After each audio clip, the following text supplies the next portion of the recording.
I always thought my marriage to Clara was a fortress, built on trust and shared dreams. We'd been together for 12 years, married for 10, living in a cozy brownstone in Brooklyn. I'm Ethan, a freelance architect, and Clara runs a boutique bakery that's the talk of the neighborhood. Her cinnamon rolls are legendary, and I joke that her baking kept me tethered to her. Our life was a canvas of routine, morning coffee, late-night talks, and weekend hikes. But lately, I noticed Clara's eyes drifting, her laughter less genuine. She'd linger on her phone, claiming it was bakery orders, but her fingers danced too nervously for that. I brushed it off as stress. Her business was booming, after all. Yet, something gnawed at me, a quiet instinct I couldn't name. It started with small things. Clara began attending networking events for her bakery, staying out later than usual. She'd return with flushed cheeks, her perfume mingling with an unfamiliar musk. I'd ask about her night, and she'd deflect with a smile, saying, "Just boring business talk." But her stories were vague, her details inconsistent. One night, I found a receipt in her purse for a wine bar I'd never heard of, dated for an evening she'd claimed was a supplier meeting.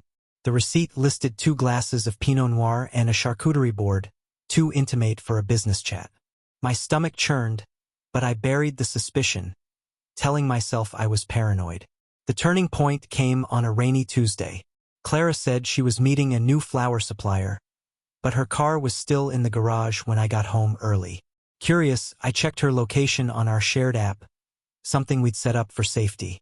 Her phone pinged at a loft in Williamsburg, miles from any supplier. My heart raced, but I didn't confront her. Instead, I waited, letting the doubt fester. That night, she came home humming, her hair slightly mussed, claiming the supplier meeting ran long. I nodded, my smile tight, but inside, I was unraveling. I needed answers, not accusations. So I started watching her texts, her schedule, her glances. The fortress of our marriage wasn't crumbling. It was already cracked, and I was too blind to see it. I decided to dig deeper, not with words but with quiet observation. I began noting her events, cross-referencing them with her calendar. I even followed her once, trailing her cab to a dimly lit gallery where she met not a supplier, but a man, tall, sharp-jawed, with a grin that made my fists clench. They didn't touch, but their familiarity was a blade to my chest. This wasn't just betrayal. It was something stranger, something I didn't yet understand. His name was Julian, I learned later, a photographer whose work hung in trendy galleries across the city. That night, tailing Clara to the Williamsburg loft, I saw them through the gallery's fogged windows. They stood close, her hand brushing his arm as they laughed over wine. It wasn't the touch that stung. It was the ease, the way she leaned into him, her face alight in a way I hadn't seen in years. I stood in the drizzle, my coat soaked, feeling like a ghost watching my own life. Clara hadn't mentioned Julian, not once, yet their connection was undeniable. I didn't barge in. I wasn't ready to shatter the illusion. Instead, I went home, poured a whiskey, and let the questions burn. The next morning, Clara was radiant, humming as she kneaded dough in our kitchen. I played along, asking about her supplier meeting. Her lies were seamless, her eyes steady as she described a fictional man named Greg who sold organic rye. I nodded, my jaw tight, and later searched her phone while she showered. No Greg, but texts to Julian. Cryptic, warm, about next steps and keeping it quiet. My pulse hammered. This wasn't a fling. It was calculated, layered with intent I couldn't grasp. I started researching Julian, scouring his online presence. His Instagram was a gallery of moody portraits, many of Clara, her baking, her smiling, her hands dusted with flour. The captions were intimate, calling her muse. My wife, my Clara, was his inspiration, and I was nowhere in that frame. I confronted her indirectly, mentioning a gallery I'd heard about in Williamsburg. Her face froze for a split second before she laughed it off, saying she'd been to a few for networking. "You should come next time," she added, but her tone was hollow. I didn't push. I was building a case, not a fight. I hired a private investigator, a discreet woman named Marla, who promised answers without drama. Marla's first report came a week later. Clara and Julian met thrice weekly, not just at galleries but at his loft, a converted warehouse. They weren't lovers in the traditional sense. Marla found no evidence of physical intimacy, but their bond was deeper, emotional, artistic. Julian was crafting a photo series around Clara's bakery, a love letter to her craft, Marla said. Clara was pouring her soul into it, and I wasn't invited. The betrayal wasn't physical, but cut deeper. Clara was giving Julian her creativity, her passion, the parts of her I thought were mine. I felt erased, a prop in her life while she built something sacred with him. My anger grew, but so did my resolve. I wouldn't just confront her. I'd dismantle this betrayal, piece by piece, and make them both regret it. The fortress wasn't mine anymore, but I'd burn it down before letting them claim it. Marla's reports painted a clearer picture, and each detail was a fresh wound. Clara and Julian's project wasn't just a photo series. It was a multimedia exhibit set to debut at a major gallery in Soho, titled Flower and Soul. It wove Clara's baking into a narrative of artistry and identity, with Julian's photos, videos, and even her handwritten recipes as centerpieces. Marla got me a draft of the exhibit's program, and reading it felt like swallowing glass. Clara was described as a visionary whose hands shape stories in dough, with Julian as her collaborator in capturing the ephemeral. My name didn't appear, not even as her husband. I was a shadow irrelevant to this world she'd built. I started attending her networking events unannounced, showing up with a smile and a bottle of wine. The first time, at a pop-up gallery, Clara's eyes widened, but she recovered, introducing me to Julian as Ethan, my biggest fan. His handshake was firm, his smirk subtle, but I saw the flicker of unease. I played the doting husband, asking about their project with feigned curiosity. Julian rambled about artistic synergy, while Clara fidgeted, her laugh too sharp. I left early, claiming a deadline, but I was mapping their dynamic, noting every glance, every pause. They thought they were untouchable, but I was learning their rhythm. At home, Clara was distant, her affection mechanical. She'd kiss my cheek, but her mind was elsewhere, likely with Julian's lens. I searched our house for traces of their work and found a hidden folder on her laptop labeled FS. Inside were drafts of exhibit texts, photos of her baking in soft light, and a video of her narrating her journey. She spoke of finding herself, of a partnership that unlocked her soul. I wasn't mentioned, but Julian's voice was there, off camera, coaxing her words. My chest tightened. This was betrayal dressed as art, a public theft of our intimacy. I began planting seeds of disruption. I accidentally spilled coffee on her laptop, forcing her to use mine, where I could monitor her files. I joined a local art forum online, posing as a critic, and started questioning Julian's work, sowing doubt about his originality. Small moves, subtle enough to avoid suspicion, but I was laying a foundation. Marla dug deeper, uncovering Julian's financial troubles. His loft was leased, his gallery deals shaky. Clara was bankrolling parts of the exhibit, using bakery profits I'd helped her earn. The betrayal wasn't just emotional. It was financial, a double stab. My revenge was forming, not as an outburst but as a symphony. I'd let their exhibit launch, let them bask in their moment, then pull the rug out. Clara thought she'd found her muse in Julian, but I'd show her how fragile muses could be. The fortress was hers now, but I'd make sure it crumbled. Living with Clara became a performance, a daily charade where I played the oblivious husband while my mind churned with plans. She was bolder now, leaving for meetings with a breezy kiss, her lies polished to a shine. I smiled, cooked dinners, asked about her day, all while Marla fed me updates.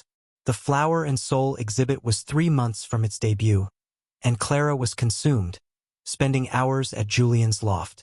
Marla's photos showed them hunched over proofs, their heads close, her hand on his shoulder. No kisses, no embraces, but their intimacy was palpable. A creative affair that left me hollow. I escalated my quiet sabotage. Using my fake critic persona, I posted on art blogs, hinting that Julian's work leaned heavily on his subject's charisma, not his skill. The posts gained traction, and I saw Julian's replies defensive and rattled. I also tampered with Clara's bakery accounts, mislabeling invoices to create minor chaos. She'd sigh, blaming suppliers, never suspecting me. At home, I'd offer to help, poring over her books while noting every expense tied to Julian's project. She'd spent thousands, our money, on his prints, frames, even his loft's rent. The betrayal wasn't just her heart. It was our future, siphoned for his ambition. I started attending more of their events, always uninvited, always charming. At a gallery mixer, I struck up a conversation with a curator, casually mentioning Julian's reliance on muses. The curator's brow furrowed, and I saw Clara watching, her smile strained. Later, she asked why I was so interested in Julian's work. I shrugged, saying I just wanted to support her. Her relief was fleeting. I was tightening the noose. Marla found a bombshell. Julian had a history of similar collaborations with other women, each ending when his projects did. Clara wasn't his muse. She was his latest mark. The emotional toll was heavy. Nights alone, I'd sit in our living room, staring at photos of us. Our wedding, our hikes, our laughter. That Clara felt gone, replaced by someone who'd traded our vows for a spotlight. I wasn't just angry, I was grieving, but grief fueled my resolve. I contacted a lawyer, quietly preparing to protect my assets. I also reached out to a tech friend, asking about digital forensics, ways to trace and expose hidden files. If Clara and Julian were documenting their art, I'd use it against them. My revenge was taking shape, a mosaic of precision. I'd let the exhibit open, let Clara and Julian think they'd won, then unveil their deception. Not just to me, but to everyone. The fortress of our marriage was a stage now, and I was rewriting the script. Clara thought she'd found freedom in Julian's world, but I'd show her how cages could be built from her own dreams. The weeks before the exhibit felt like holding my breath. Clara was a whirlwind, planning the launch while I played the supportive spouse, masking my fury. She'd come home late, glowing with purpose, talking about flower and soul as her legacy. I'd nod, pour her wine, and ask innocent questions, each answer a brick in my plan. Marla's final report was a goldmine. Julian had been pitching the exhibit to investors, claiming Clara as his partner in every sense. He'd even drafted a contract giving him half the bakery's branding rights post-launch, a move Clara hadn't mentioned. This wasn't just betrayal. It was theft, cloaked in art. I intensified my sabotage. My fake critic posts had sparked a small backlash against Julian. Galleries were questioning his originality. I leaked an anonymous tip to a local art blog, suggesting his past muses were uncredited collaborators. The blog ran a piece, and I watched Julian's social media spiral with defensive rants. Clara, oblivious, was too deep in the project to notice. I also hacked her bakery's email, sending confusing messages to suppliers, delaying deliveries. Her stress was mounting, but she blamed the world, not me. At home, I was her rock, cooking her favorite meals while secretly copying her exhibit files from her cloud. The lawyer confirmed our finances were entangled but separable. I moved half our savings to a new account, citing tax planning when Clara asked. She was too distracted to dig deeper. My tech friend helped me access Julian's loft Wi-Fi, pulling metadata from their project files. I found emails between them, gushing about their shared vision and plans to tour the exhibit nationally. Clara wrote, "Ethan doesn't get this part of me." That line seared. I wasn't just erased, I was irrelevant. But I used it, fueling my plan. I started reaching out to Clara's past collaborators, bakers, suppliers, friends, under the guise of planning a surprise for the exhibit. I gathered stories of her loyalty, her passion, building a narrative of the real Clara to contrast with Julian's version. I also contacted the gallery owner, posing as a concerned donor, and planted doubts about Julian's financial transparency. The owner promised to audit the exhibit's budget, which I knew would expose Clara's funding. The night before the launch, Clara was radiant, practicing her speech. I watched, my heart a storm of love and rage. She thought she'd built something eternal with Julian, but I was ready to unveil my revenge. It wouldn't be loud or violent. It would be surgical, public, and devastating. The fortress of our marriage was hers to lose, and I'd ensure it fell at the height of her triumph. Tomorrow, Flower and Soul would open, but the real show would be mine, and Clara and Julian would never see it coming. The gallery in Soho buzzed with anticipation, its white walls aglow under soft lights.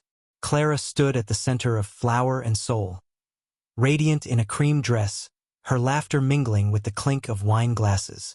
Julian, sharp in a tailored blazer, hovered nearby, his eyes tracking her every move. I arrived late, slipping into the crowd, my presence unnoticed. The exhibit was stunning. Clara's recipes framed like poetry, Julian's photos capturing her hands shaping dough, videos looping her voice narrating her journey. Guests whispered praise, but I saw only theft. My wife's soul, repackaged as their shared triumph. I spent the day finalizing my plan. Marla, my investigator, had slipped me the gallery's guest list, including critics, investors, and Clara's suppliers. My tech friend had hacked the exhibit's digital display, embedding a hidden file I'd trigger at the right moment. I'd also sent anonymous emails to key attendees, hinting at surprises in the exhibit's backstory. Clara and Julian thought this was their night, but I'd orchestrated a parallel show. As Clara gave her opening speech, thanking Julian for unlocking her vision, my chest tightened. She didn't mention me, not once. I clapped with the crowd, my smile a mask. I mingled, charming critics and dropping subtle questions about Julian's past projects. One critic, already skeptical from my blog leaks, nodded thoughtfully, promising to dig deeper. I approached the gallery owner, who was flustered from the budget audit I'd triggered. "Some discrepancies," she muttered, eyeing Julian. My groundwork was paying off. Clara caught my eye across the room, waving me over. I joined her, playing the proud husband, but my words were laced with intent. "This must have cost a fortune," I said loudly, noting her suppliers nearby. Her smile faltered, but she recovered, unaware of the trap. The exhibit's centerpiece was a live baking demo, Clara kneading dough while Julian narrated. Their chemistry was electric, each glance a betrayal. I waited, my phone ready to activate the digital sabotage. The crowd was enraptured, but I saw cracks. Suppliers whispering about delayed payments, critics scribbling notes. My anonymous tips had planted seeds, and the gallery owner's audit was looming. Clara thought she'd built a legacy, but I was unraveling it. As she shaped a loaf, I leaned toward a critic murmuring, "I hear Julian's muses don't always get credit." The critic's pen paused, intrigued. The night was a triumph for them, but my storm was gathering. Clara and Julian basked in applause, oblivious to the noose tightening. I left early, citing a headache, but I was preparing the final act. The fortress of our marriage was now a stage, and I'd rewrite its ending before the night was through. Back home, I sat in our darkened living room, my laptop open, the gallery's live stream playing. Clara and Julian were still at the exhibit, answering questions, their faces alight with victory. My fingers hovered over the keyboard, ready to unleash the first strike. The file my tech friend had embedded in the gallery's display was a montage. Clara's emails to Julian, their gushing plans, her words dismissing me as irrelevant. I'd paired them with screenshots of Julian's contract claiming bakery rights and financial records showing Clara's payments to him. It was a narrative of betrayal, not just of me, but of her business and community. I triggered the file remotely, watching the stream as the gallery's main screen flickered. The crowd hushed, confused, as Clara's voice echoed, not from her live demo, but from the video, saying, "Ethan doesn't get this part of me." Emails flashed, revealing her secrecy, followed by Julian's contract. Gasps rippled through the room. Clara froze, her hands dusted with flour, while Julian lunged for the controls, but it was too late. The montage ended with a photo of Clara's bakery, captioned, "Funded by Trust, betrayed by ambition. The stream chat exploded, critics, suppliers, friends, all reeling. Clara's face crumpled, her eyes scanning the crowd, landing on me in the stream's background, my expression neutral. She knew. Julian stammered, claiming a hack, but the damage was done. Suppliers approached Clara, their questions sharp. Critics typed furiously, their reviews shifting. The gallery owner, already suspicious, demanded answers about the budget. I leaned back, my pulse steady. This wasn't the end, just the opening salvo. The montage was public, undeniable, and it framed Clara and Julian not as artists, but as deceivers. I texted Marla, who was at the gallery, to gauge the fallout. She reported chaos. Suppliers pulling support, investors questioning Julian's ethics, Clara retreating to a back room, sobbing. Julian's reputation, already fragile, was crumbling. I'd ensured the montage was downloadable, spreading online like wildfire. Art blogs picked it up, my earlier leaks now validated. Clara's bakery, her pride, was tainted, its brand tied to scandal. I felt no joy, only a cold satisfaction. The fortress wasn't just hers. It was ours, and I'd exposed its rot. Clara called me, her voice shaking. "Ethan, how could you?" she whispered. I stayed silent, letting her words hang. "We need to talk," she pleaded. "Not tonight," I said, hanging up. She thought this was personal, but it was bigger. A reckoning for every moment she'd chosen Julian's world over ours. The night ended with their exhibit in tatters, but my revenge wasn't complete. I had more planned, a deeper cut to ensure they'd never rebuild. The storm was here, and I was its architect, ready to reshape the ruins. Clara didn't come home that night. She texted, saying she was staying with a friend, needing space. I didn't reply.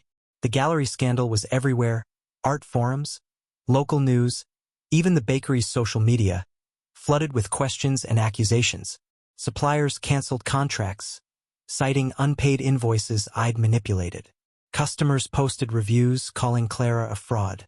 Julian's Instagram was a battleground, his defenders drowned out by critics I'd primed. My anonymous leaks had grown into a movement, and I watched it spread, my hands clean. I met Marla for coffee, her eyes gleaming with the chaos she'd witnessed. "Clara's a mess," she said. "She's blaming Julian, but the suppliers blame her." Marla had dug deeper, finding Julian's past muses, 3 women, all with similar stories. Emotional partnerships, uncredited work, financial losses. I contacted them, posing as a journalist, and gathered their testimonies. They were eager to speak, their wounds fresh. I compiled their stories into a dossier, planning to release it strategically. Clara wasn't Julian's first victim, but she'd be his last. At home, I sorted through our life, photos, bills, memories. Clara's absence was a void, but it clarified my resolve. I met with my lawyer, finalizing the separation of our finances. The bakery was in Clara's name, but I'd co-signed its loans, giving me leverage. I tipped off the bank about her irregular payments, prompting an audit. It wasn't personal. It was justice. Clara had used our money to fund Julian's dreams, and I'd ensure she felt the cost. The lawyer also drafted divorce papers, but I held off filing. I wanted her to see the full scope of her loss first. Online, I amplified the scandal. Using my critic persona, I posted the dossier on art forums, naming Julian as a serial manipulator. The response was swift. Galleries dropped him, his upcoming shows canceled. Clara's bakery took a hit, too. Her loyal customers dwindled, wary of the drama. I visited the bakery, posing as a concerned regular, and overheard staff whispering about layoffs. Clara wasn't there, but her absence spoke volumes. The fortress she'd built with Julian was collapsing, and I was dismantling its foundations. That evening, Clara finally called, her voice raw. "Ethan, we need to fix this," she said. "I didn't mean to hurt you." I let her talk, her excuses piling up, Julian's vision, her need to grow, my distance. I listened, unmoved. "You chose him," I said, my tone ice. She sobbed, begging for a chance. I hung up, my plan unyielding. The revenge wasn't just for me. It was for the life we'd built, the trust she'd shattered. The storm was raging, and I'd guide it to its peak, ensuring Clara and Julian faced the wreckage they'd sown. A week after the gallery, Clara returned home, her eyes hollow, her suitcase small. She stood in our kitchen, flour still dusting her nails, and tried to explain. "It wasn't what you think," she said, her voice brittle. "Julian and it was about art, not love." I leaned against the counter, silent, letting her unravel. She admitted hiding the project, using bakery funds, but swore it was for her growth, not betrayal. "You could have been part of it," she added, but her words rang hollow.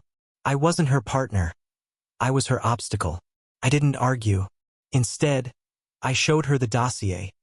Pages of Julian's past muses, their stories mirroring hers. Her face paled as she read, realization dawning. "He used me," she whispered, but I didn't soften. "You used me," I said, pointing to the bakery's drained accounts. She cried, reaching for me, but I stepped back. This wasn't about forgiveness. It was about consequences. I told her I'd moved our savings, that the bank was auditing her loans. Her eyes widened, panic setting in. "Ethan, you can't," she pleaded. "I can," I said, walking out. The next phase of my revenge was public. I'd shared the dossier with a local journalist, who ran a feature, "The Muse Maker, Julian's Pattern of Exploitation." It named Clara as his latest partner, detailing her financial losses and the bakery's role. The article went viral, shared across art and food blogs. Clara's bakery lost its last major supplier, and her staff quit, unable to weather the storm. Julian vanished from the city's art scene, his loft lease canceled, his name toxic. I watched it unfold from my laptop, each headline a note in my symphony. Clara tried to salvage her reputation, posting an apology on the bakery's social media, claiming she was misled. But the damage was done. Customers boycotted, and her once loyal community turned away. I amplified the backlash, using burner accounts to highlight her secrecy, her betrayal of trust. The fortress of her dreams was rubble, and I was its demolisher. Yet, I felt no triumph, only a grim necessity. Clara had chosen Julian's world, and I'd ensured it consumed her. I met Marla again, who reported Clara was staying with a cousin. The bakery shuttered. Julian had left town, dodging creditors. My lawyer advised serving divorce papers, but I waited. I wanted Clara to feel the full weight of her choices. The reckoning wasn't over. I had one final act, a personal confrontation to seal their ruin. The storm was at its height, and I'd guide it to its close, ensuring Clara and Julian carried the scars of their betrayal forever. 2 weeks later, I arranged to meet Clara at the shuttered bakery. It was dusk, the windows dark, the sign faded. She arrived, gaunt and weary, her defiance gone. I unlocked the door, and we stepped inside, the air thick with stale sugar and regret. The counters were bare, the ovens cold, her empire reduced to echoes. I'd planned this moment, not for reconciliation, but for closure, a final twist of the blade. She looked at me, eyes pleading, but I was stone. "You think this is just about Julian?" I said, my voice low. "It's about us, what you threw away." I laid out photos from our marriage, our wedding, our hikes, her first bakery opening, me by her side. Then I showed her the exhibits program, my name absent, her words praising Julian. "You erased me," I said. She sobbed, apologizing, but I pressed on, revealing the bank's foreclosure notice on the bakery, triggered by my tip. Her gasp was sharp, her hands trembling. "Ethan, why?" she whispered. "Because you chose him," I said, "and I chose me." I handed her the divorce papers, and signed, and told her I'd file unless she agreed to my terms. Relinquish her claim to our joint assets, admit her financial misconduct publicly, and leave Brooklyn. She stared, stunned, but I wasn't bluffing. I'd already leaked the foreclosure to a food blog, framing it as her mismanagement. The article was live, further burying her reputation. "You have a week," I said, turning to leave, She grabbed my arm, begging, but I shook her off. You built this ruin, I said. Live in it. Outside, I called Marla, confirming Julian's whereabouts. He'd resurfaced in a small upstate gallery, trying to pitch a new project. I sent the dossier to the gallery owner, ensuring his fresh start crumbled. Marla reported he was broke, his career dead. My revenge was complete. Not loud, but surgical, stripping them of their dreams as they'd stripped me of mine. Clara's bakery, Julian's art, their shared vision, all ash. I walked home, the night crisp, my heart heavy but resolute. The fortress of our marriage was gone, but I'd reclaimed my ground. Clara would leave, her name tarnished. Julian would fade, his charm useless. I'd rebuild, not with vengeance, but with clarity, knowing I'd turned their betrayal into their undoing. The storm had passed, and I stood in its wake, scarred but whole, ready to write a new chapter without their shadows. The week after our confrontation, Clara lingered in Brooklyn, clinging to scraps of her old life. She hadn't signed my terms, but her silence spoke of defeat. The bakery's foreclosure was final, its doors boarded, its name a cautionary tale on food blogs. I'd ensured the story spread, using my burner accounts to fan the flames, linking Clara's downfall to her artistic misadventure. Her loyal customers were gone, replaced by curious gawkers snapping photos of the shuttered storefront. Julian, meanwhile, was a ghost. His upstate gallery had blacklisted him after my dossier, and Marla confirmed he'd left the state, his career in tatters. I walked past the bakery daily, not out of nostalgia but to measure my work. The empty windows reflected my resolve, a reminder of what Clara had squandered. At home, I sorted our belongings, packing her clothes into boxes. Each item, her aprons, her recipe notebooks, carried memories, but I felt no softness. She'd chosen Julian's world, and I'd ensured it collapsed. My lawyer pressed me to file the divorce papers, but I waited, savoring the leverage. Clara's public apology, posted days ago, was vague, admitting mistakes, but not the betrayal. It wasn't enough. Marla brought news. Clara was crashing with a distant cousin, jobless, her reputation too toxic for local bakeries. I'd leaked her financial misconduct to industry contacts, ensuring she'd struggle to rebuild. Yet I wasn't done. I contacted a documentary filmmaker, posing as a concerned friend, and pitched a story about exploited artists, using Clara and Julian as the hook. The filmmaker bit, eager to interview Julian's past muses and dig into Clara's role. I fed them my dossier, knowing the exposure would bury them further. The fortress of their dreams was dust, but I'd ensure it stayed buried. Nights were the hardest. Alone, I'd pour whiskey and replay our marriage, Clara's laughter, our shared plans, her warmth. That woman was gone, replaced by someone who'd traded me for a mirage.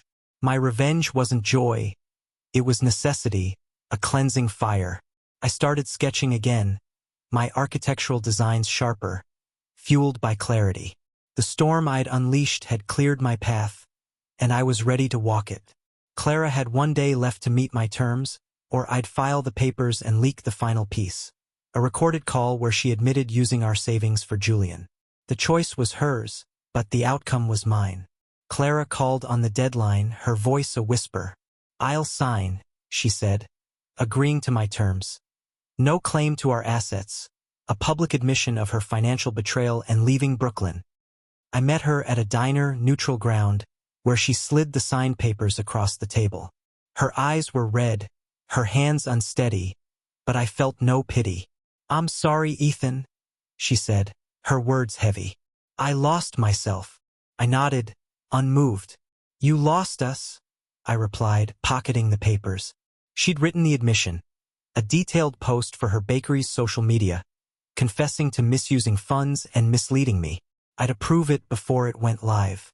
The diner's hum faded as I studied her. Clara, once my anchor, was a stranger, her ambition twisted by Julian's charm. I asked about him, testing her. He's gone, she said, her voice bitter. He used me, like the others. I didn't react, but inside, I noted the irony.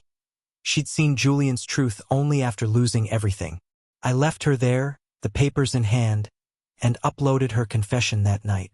The response was swift. Her remaining supporters turned, industry peers shunned her, and the documentary filmmaker reached out, eager to include her perspective. I declined to comment, letting her words stand alone. I sold our brownstone, splitting the proceeds as per the agreement, and moved to a loft in Dumbo. The change was cleansing, a new canvas for my life. My designs were gaining notice, clients drawn to their stark precision. Revenge had honed me, stripping away naivety. Marla's final report confirmed Julian was in Chicago, working odd jobs, his art career dead. I sent one last anonymous tip to a Chicago art blog, ensuring his past followed him. Clara, I learned, had moved to a small town upstate, baking for a cafe under a new name. Her exile was complete. The filmmaker's documentary was greenlit, promising to air in months. I'd watch, not for satisfaction, but to ensure Clara and Julian's story was etched in public memory. The fortress of our marriage was gone, but I'd built a new one, solitary and strong. Clara's confession was my final stroke, a public scar she'd carry. I didn't hate her. I pitied her, a woman who'd chased a dream and found ruin. My revenge was done, but its echoes would linger, a reminder of what betrayal cost. Months passed, and Brooklyn felt lighter without Clara's shadow. My loft was sparse, filled with drafting tables and half-finished blueprints. Work consumed me. Clients praised my designs, calling them hauntingly precise. I channeled my pain into creation, each line a rebuke to Clara's betrayal. The documentary aired, a searing exposé titled Muses and Motives. It dissected Julian's pattern, featuring his past collaborators and Clara as the latest cautionary tale. Her interview was raw, her regret palpable, but the narrative was clear. She'd been complicit, funding his schemes with my trust. Viewers flooded online forums, condemning them both. I watched alone, a beer in hand, feeling neither triumph nor regret. The film was my final act, a public monument to their downfall. Julian's name was poisoned now, galleries shunning him globally. Clara's cafe job upstate was tenuous. The documentary's spotlight had followed her, customers whispering. I'd ensured their punishment was enduring, not fleeting. Yet I was done with vengeance. It had served its purpose, clearing the fog of betrayal, letting me see myself anew. I started running again, the waterfront's rhythm grounding me. Friends, long neglected, re-entered my life, their warmth a reminder of what I'd lost beyond Clara. One, a curator named Lila, invited me to a gallery opening, not as a critic but as a guest. I went, wary of echoes, but found no ghosts. Lila's sharp wit and quiet strength stirred something in me, not love, but possibility.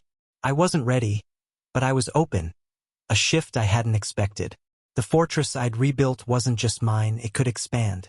Clara sent a letter, forwarded from the brownstone. She wrote of her new life, her shame, her hope for forgiveness. I read it once, then burned it. Forgiveness wasn't mine to give. She'd face her consequences without my absolution. Julian, I heard, was back in New York, scraping by as a barista, his charm faded. I didn't gloat, I'd already won. My life was forward, not backward. The storm I'd unleashed had reshaped me, and I was ready to build on its ruins, my designs bolder, my heart cautious but alive. A year after the gallery, I stood at a rooftop party, my latest project, a community center, celebrated in the press. Clients mingled, toasting my vision. But I felt the weight of my past. Clara's name surfaced occasionally, a footnote in baking circles, her cafe job replaced by another. The documentary had cemented her as a cautionary tale, her talent overshadowed by scandal. Julian was a nonentity, his art forgotten, his hustles failing. My revenge had been total, not just destroying their dreams but ensuring they'd never rebuild. I'd grown, but scars remained. Lila and I were friends, her presence a slow thaw, but trust was a fragile thing. I'd learned to guard it, my designs reflecting that edge, structures that stood alone, resilient. Marla, now a friend Hawkins, had retired, but we stayed in touch, her updates sporadic. She tailed one last lead. Clara, living quietly, had tried opening a small bakery. It failed within months, her name still toxic. Julian, I heard, was in debt, his charm useless. Their punishment was a shadow, following them endlessly. I visited the old bakery one last time. Its boards gone. The space a yoga studio. No trace of Clara remained. I didn't linger. It was a ghost, not a home. My life was elsewhere. Projects, friends, a cautious hope with Lila. The fortress of my marriage was ashes. But from it, I'd built something enduring. My revenge was a legacy, a warning etched in their ruins, and I carried it lightly, my future unburdened. 2 years on, I stood in my completed community center, its glass walls catching dawn's light. The building was a triumph, lauded for its balance of strength and openness, a reflection of my journey. Lila was there, her smile warm, our bond deepening, not rushed but real. Trust, once shattered, was rebuilding, each step deliberate. My work thrived, invitations to lecture, to design, to shape cities. I was no longer Clara's husband, but Ethan, the architect, my name my own. Clara's trail had faded. Marla's last check found her in a small Canadian town. Baking for a church, her identity new. Julian was a drifter, his scams failing. His face aged beyond recognition in a grainy photo. Their story, once ablaze, was a footnote, the documentary a distant echo. I'd ensured their betrayal defined them, while I transcended it. The filmmaker sent a note, thanking me for the tip that sparked it all. I didn't reply. That chapter was closed. I walked the center's courtyard, its lines clean, its purpose clear. Friends gathered for the opening, Lila by my side, her hand brushing mine. The past was a scar, not a wound. Its lessons etched in my work, my life. Clara and Julian had sought to erase me, but I'd rewritten the narrative, their betrayal a foundation for my rise. The storm was long gone, the fortress rebuilt, and I stood in its light, not just whole, but vast, my dawn boundless.